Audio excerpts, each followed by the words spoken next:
আমার নাম রামকৃষ্ণ, আমি ফিজিওথেরাপি ছাত্র।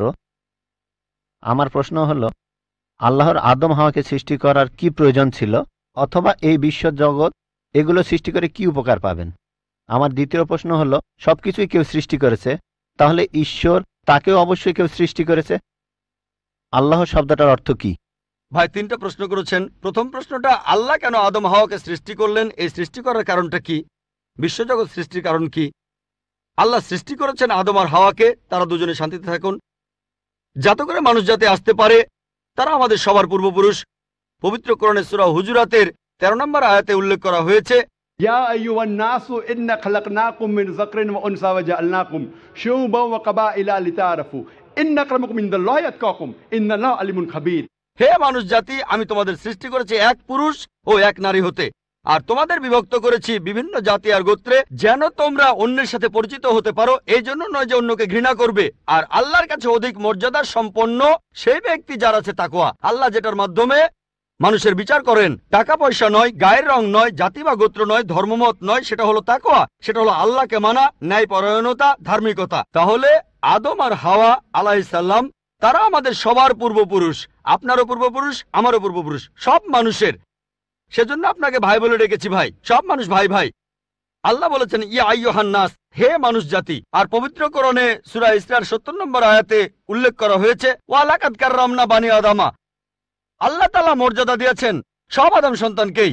হোক আপনি জন্ম নেন ইন্ডিয়ায়, আমেরিকায়, ইংল্যান্ডে, জন্মান কোনো হিন্দু পরিবারে বা মুসলিম পরিবারে বা খ্রিস্টান পরিবারে, আল্লাহ বলেছেন তিনি সব মানুষকে মর্যাদা দিয়েছেন। মানুষে জন্মালে আল্লাহ তাকে মর্যাদা দেবেন। সে হোক আপনার নাম জাকির, আব্দুল্লাহ, রামু, শঙ্কর, মানুষে জন্মালে আল্লাহ মর্যাদা দেবেন। আপনার প্রশ্নতে আসি, কেন আল্লাহ তাআলা মানুষ সৃষ্টি করলেন? আল্লাহ মানুষ সৃষ্টি করেছেন কারণ আল্লাহ বলেছেন মানুষ হলো আল্লাহ সৃষ্টির মধ্যে সেরা। আল্লাহ তাআলা অন্য যা কিছু সৃষ্টি করেছেন তা আল্লাহকে মানে। ফেরেশতা সৃষ্টি করেছেন, আল্লাহ যে আদেশই দেন ফেরেশতাগণ সে আদেশ পালন করেন, তাদের নিজস্ব ইচ্ছা নেই। মানুষ হলো আল্লাহ তাআলার এমন এক সৃষ্টি যার নিজের ইচ্ছা আছে। আমরা তার কথা মানতেও পারি, নাও মানতে পারি। তাই আল্লাহ আমাদের সৃষ্টি করেছেন, আমরা হলাম তার সৃষ্টির সেরা, আশরাফুল মাখলুকাত। তবে আমরা আল্লাহ তাআলার কথা মানতে পারি, নাও মানতে পারি। যদি আল্লাহর আদেশ মানেন তাহলে জান্নাতে যেতে পারবেন, তাহলে বেহেশতে যাবেন, স্বর্গে যেতে পারবেন। যদি আদেশ না মানেন তাহলে জাহান্নামে যাবেন, দোজখে যাবেন। তাহলে এই জীবনটা পরকালের জন্য পরীক্ষা। পবিত্র কোরআনে সূরা মুলকে 2 নম্বর আয়াতে উল্লেখ করা হয়েছে, আল্লাযী খালাকাল মাউতা ওয়া হায়াতা। আল্লাহ তাআলা সৃষ্টি করেছেন জীবন ও মৃত্যু তোমাদের পরীক্ষা করার জন্য। তাহলে এই জীবনটা হলো পরকালের জন্য পরীক্ষা। তাহলে আল্লাহ মানুষ সৃষ্টি করেছেন। আর আল্লাহ বলেছেন সূরা জারিয়াতের 56 নম্বর আয়াতে উল্লেখ করা হয়েছে, ওয়া মা খালাকতুল জিন্না ওয়াল ইনসা ইল্লা লিয়াবুদুন। আমি সৃষ্টি করেছি জিন ও মানুষকে যেন তারা আমার ইবাদত করে। তাই আমাদের উচিত আল্লাহ তাআলার আদেশ নিষেধগুলো মেনে চলা। তাহলে আমরা আল্লাহ সুবহানাহু ওয়া তাআলার অন্যরকম সৃষ্টি যার নিজস্ব ইচ্ছা আছে। আমরা আল্লাহ তাআলার আদেশ মানতে পারি, আবার নাও মানতে পারি। অন্যান্য সকল সৃষ্টি যেমন তারা, গাছ, পাহাড়, পবিত্র কোরআন বলছে তারা আল্লাহ তাআলাকে সেজদা করে, তার সামনে নতজানু হয়, আল্লাহকে মানে। আমাদের স্বাধীন ইচ্ছা আছে, আল্লাহ আমাদের এই স্বাধীন ইচ্ছা দিয়েছেন। এই স্বাধীন ইচ্ছা নিয়ে যদি আল্লাহকে মানেন আপনি তাহলে ফেরেশতাদের উপরে চলে যাবেন। আর যদি আল্লাহ তাআলাকে না মানেন তখন হবেন শয়তানের সহযোগী। আল্লাহ আমাদের সৃষ্টি করেছেন পরকালের পরীক্ষার জন্য। আপনার দ্বিতীয় প্রশ্নে আসি, সবকিছুর একটা স্রষ্টা আছে, আল্লাহকে বানিয়েছে কে? যদি কেউ বলে সবকিছুরই একটা স্রষ্টা আছে, কথাটা ঠিক নয়। সব সৃষ্ট জিনিসের স্রষ্টা আছে। আল্লাহ তাআলার সংজ্ঞা হচ্ছে তাকে কেউ সৃষ্টি করেনি। যখনই বলবেন কে আল্লাহকে বানিয়েছে, সে আল্লাহ নয়। আল্লাহ তাআলার সংজ্ঞা হচ্ছে তিনি সৃষ্টি হননি। ধরেন এক লোক আপনাকে বলল যে ভাই, আমার বন্ধু জন, সে হাসপাতালে ভর্তি হয়েছে, সে একটা বাচ্চার জন্ম দিয়েছে। বলতে পারবেন এই বাচ্চাটা ছেলে না মেয়ে? বলতে পারবেন? চেষ্টা করেন, দেখেন। পারবেন না কেন? ছেলে না মেয়ে? হ্যাঁ না। ধরেন ভাই জন, সে হাসপাতালে ভর্তি হয়েছে, সে একটা বাচ্চার জন্ম দিল, এই বাচ্চাটা ছেলে না মেয়ে? আপনি বলতে পারবেন? না না। 50% চান্স ছেলে না মেয়ে। লোকজন সবাই হাসছে কেন? বলতে পারবেন? পারবেন না কেন? যে উত্তরই বলেন সেটা কি ঠিক হবে? চেষ্টা করে দেখেন, যে বাচ্চাটা জন্মালো সে কি ছেলে না মেয়ে? চেষ্টা করেন। মেয়ে। মেয়ে। ভাই, পুরুষ লোক কি বাচ্চার জন্ম দিতে পারে? হ্যাঁ, এখানে আপনি ভুল করেছেন। একইভাবে ভুল করেছেন যখন বললেন কে আল্লাহকে বানিয়েছে। পুরুষ লোক কোনো বাচ্চার জন্ম দিতে পারে না, তাহলে তো মেয়ে বা ছেলে হওয়ার প্রশ্নই আসে না। এখন কি আপনি বুঝতে পেরেছেন? হ্যাঁ, বুঝতে পেরেছেন, এই তো ভালো। পুরুষ লোক কোনো বাচ্চার জন্ম দিতে পারে না, তাহলে তো ছেলে বা মেয়ে হওয়ার কোনো প্রশ্নই আসে না। যখন প্রশ্ন করলেন কে আল্লাহকে সৃষ্টি করেছে, আল্লাহর সংজ্ঞা হচ্ছে, ঈশ্বরের সংজ্ঞা হচ্ছে তিনি সৃষ্টি হননি। যখনই বলবেন কে আল্লাহকে বানিয়েছে, সে আল্লাহ নয়। ওয়ালাম ইয়াকুল্লাহু কুফুয়ান আহাদ, তার সমতুল্য কেউ নেই। এবারে আপনার শেষ প্রশ্নটাতে আসে, আল্লাহকে। আল্লাহকে সবচেয়ে সেরা সংজ্ঞাটা আছে পবিত্র কোরআনে সূরা ইখলাসে 1 নম্বর থেকে 4 নম্বর আয়াতে উল্লেখ করা হয়েছে। এখানে বলা হয়েছে যে কুল হুয়াল্লাহু আহাদ, বলো তিনি আল্লাহ এক, অদ্বিতীয়। আল্লাহুস সামাদ, তিনি অবিনশ্বর, চিরস্থায়ী। লাম ইয়ালিদ ওয়া লাম ইউলাদ, তিনি জন্ম নেননি, কাউকে জন্ম দেননি। ওয়ালাম ইয়াকুল্লাহু কুফুয়ান আহাদ, তার সমতুল্য কেউ নেই। এই হলো 4 লাইনের সংজ্ঞা আল্লাহ সুবহানাহু ওয়া তাআলার। যদি কোনো মানুষ, যদি কেউ বলে যে অমুক লোকটা আল্লাহ, সেই লোক যদি এই 4টা শর্ত পূরণ করতে পারে, আমাদের মুসলিমদের কোনো আপত্তি থাকবে না সেই লোককে আল্লাহ বলে মেনে নিতে। 4 লাইনের সংজ্ঞা, এটাই হলো ধর্মের লিটমাস টেস্ট। আল্লাহ তাআলার সংজ্ঞা প্রথমটা হলো কুল হুয়াল্লাহু আহাদ, বলো তিনি আল্লাহ এক, অদ্বিতীয়।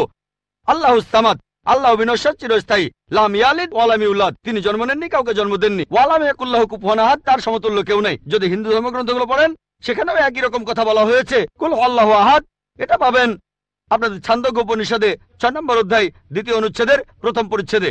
এক্কামে বিদ্বিতীয়াম, ঈশ্বর মাত্র একজন, দ্বিতীয় কেউ নেই। দ্বিতীয় টেস্ট আল্লাহুস সামাদ, আল্লাহ অবিনশ্বর, চিরস্থায়ী। ভগবদ্গীতা 10 অধ্যায়ে 3 অনুচ্ছেদ বলছে, আমাকে বলা হয় এই বিশ্ব জগতের প্রভু, আমি জন্ম নেইনি, কোনো শুরু নেই। তৃতীয় টেস্ট লাম ইয়ালিদ ওয়া লাম ইউলাদ, তিনি জন্ম নেননি, কাউকে জন্ম দেননি। আর শ্বেতসূত্র উপনিষদে আছে 6 নম্বর অধ্যায়ের 9 অনুচ্ছেদে, নাচাই সাকাসিজ জানিতা নাচা দীপা, ঈশ্বরের কোনো প্রভু নেই, তার কোনো বাবা মা নেই। মহান ঈশ্বরের কোনো বাবা নেই, তার কোনো মা নেই। তারপর ওয়ালাম ইয়াকুল্লাহু কুফুয়ান আহাদ, তার সমতুল্য কেউ নেই। আর শ্বেতসূত্র উপনিষদে বলা হয়েছে 4 নম্বর অধ্যায়ের 19 অনুচ্ছেদে আছে। এছাড়াও যজুর্বেদ 32 অধ্যায়ের 3 অনুচ্ছেদে বলা হয়েছে, নাতাস্তি প্রতিমা আস্তি, মহান ঈশ্বরের কোনো প্রতিমা নেই, কোনো মূর্তি নেই, কোনো ছবি নেই, কোনো ফটোগ্রাফ নেই, কোনো ভাস্কর্য নেই। এটা কে বলেছে? যজুর্বেদ 32 অধ্যায় 3 অনুচ্ছেদ বলেছে একই কথা, ওয়ালাম ইয়াকুল্লাহু কুফুয়ান আহাদ। যদি কেউ বলে যে অমুক লোকটা হচ্ছে আল্লাহ, যদি সেই লোক এই 4টা শর্ত পূরণ করে, আমরা মুসলিমরা কোনো রকম আপত্তি ছাড়াই সেই লোককে আল্লাহ বলে মেনে নেব। যেমন ধরেন, কিছু লোক বলে ভগবান রজনীশ হলেন মহান ঈশ্বর। একবার প্রশ্নোত্তর পর্বে এক হিন্দু আমাকে বলেছিলেন, আমরা ভগবান রজনীশকে ঈশ্বর বলে মানি না। আমি কখনোই বলিনি হিন্দুরা ভগবান রজনীশকে ঈশ্বর বলে মানে। আমি বলেছি কিছু লোক তাকে ঈশ্বর বলে মানে। আসুন দেখি রজনীশকে আমরা টেস্ট করি। প্রথম টেস্ট হলো কুল হুয়াল্লাহু আহাদ, বলো তিনি আল্লাহ এক, অদ্বিতীয়। রজনীশ কি এক, অদ্বিতীয়? সেই কি একমাত্র লোক যে নিজেকে ঈশ্বর দাবি করেছে?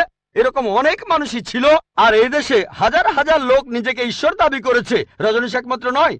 তবে রজনীশ ভক্তরা বলে না না, উনি একটু আলাদা। এবারে পরের টেস্টে দেখি। আল্লাহুস সামাদ, আল্লাহ অবিনশ্বর, চিরস্থায়ী। রজনীশ কি অবিনশ্বর, চিরস্থায়ী? আমরা তার জীবনী থেকে জানি, তার আত্মজীবনী থেকে। রজনীশ ভুগছিলেন অ্যাজমা, ডায়াবেটিস আর পিঠের ব্যথায়। চিন্তা করেন, মহান ঈশ্বরের হয়েছে অ্যাজমা, ডায়াবেটিস, পিঠের ব্যথা। তৃতীয় টেস্ট লাম ইয়ালিদ ওয়া লাম ইউলাদ, তিনি জন্ম নেননি, কাউকে জন্ম দেননি। ভগবান রজনীশ জন্মেছিলেন মধ্যপ্রদেশে, তার বাবা মাও ছিলেন। 1981 সালে তিনি আমেরিকায় গেলেন, ইউএসএ। তখন হাজারো আমেরিকান তার ভক্ত হয়ে গেল। তারপরে আমেরিকার অরেগন প্রদেশে তিনি বানালেন একটা সেন্টার, আর তার নাম দিলেন রজনীশপুরম, তার গ্রাম। পরবর্তীতে আমেরিকান সরকার তাকে অ্যারেস্ট করে কারাবন্দী করে রাখলো। রজনীশ বলতো যে আমেরিকান সরকার তাকে স্লো পয়জনিং করেছে। চিন্তা করেন, মহান ঈশ্বরকে স্লো পয়জনিং করা হয়েছে। 1985 সালে আমেরিকান সরকার তাকে বের করে দিলে সে ইন্ডিয়ায় চলে আসে। তারপর এখানে পুনায় সে আরেকটা সেন্টার খুললো, আর তার নাম দেওয়া হলো ওশো কমিউন। যদি রজনীশের সমাধির কাছে কখনো যান, তার সমাধির উপরে লেখা আছে ভগবান রজনীশ ওশো। কখনো জন্মাননি, কখনো মরেননি, তবে পৃথিবীতে ভ্রমণ করেছেন 1931 সালের 11 ডিসেম্বর থেকে 1990 সালের 31শে জানুয়ারি পর্যন্ত। কখনো জন্মাননি, কখনো মরেননি, তবে পৃথিবীতে ভ্রমণ করেছেন 1931 সালের 11 ডিসেম্বর থেকে 1990 সালের 31শে জানুয়ারি পর্যন্ত। তার সমাধিতে এটা লিখতে ভুলে গেছে যে পৃথিবীর 21টা দেশ তাকে ভিসা দেয়নি। মহান ঈশ্বর আসলেন এই পৃথিবীতে, পৃথিবী ঘোরার জন্য, বিভিন্ন দেশে যাওয়ার জন্য তার নাকি ভিসাও লাগে।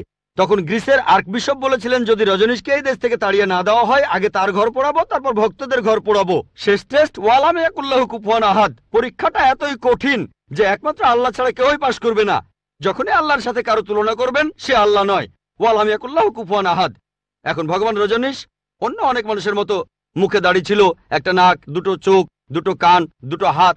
যখন আল্লাহর সাথে পৃথিবীর কোনো কিছুর তুলনা করবেন, সে আল্লাহ নয়। ওয়ালাম ইয়াকুল্লাহু কুফুয়ান আহাদ। যদি কেউ বলে যে আল্লাহ তাআলা 1000 গুণ বেশি শক্তিশালী, আপনারা কি শোয়ার্জনেগারের নাম শুনেছেন?